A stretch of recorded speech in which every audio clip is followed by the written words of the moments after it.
When all of the events were occurring last fall, most prospective out-of-state students did not have easy access to the news sources in Missouri.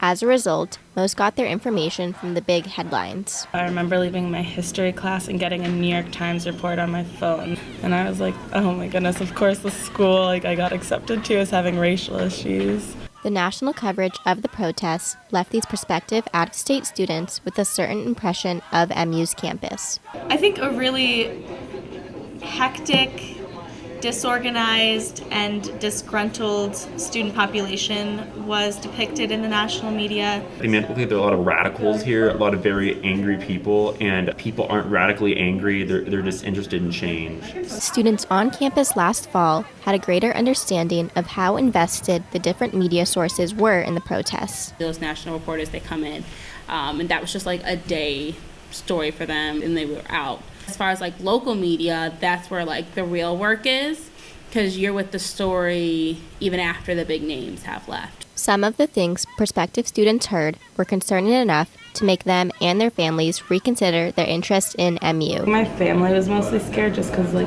we're Jewish and there was a whole thing of like a swastika being on the wall with feces. My family, especially my dad, were pretty disappointed in my decision to go to Mizzou, but that was entirely before we visited. After visiting our campus, prospective students developed a different and more positive perception of MU.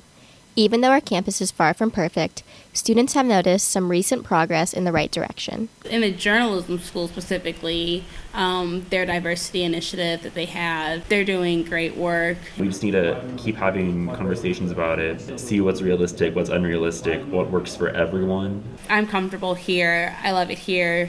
I'll tell people that all day long, and I want other people to be able to do the same. For 23 News, this has been Shoshana Dubnow. If you like the video you just watched and you want to see more like it, go to mutv.missouri.edu for full-length shows and similar content.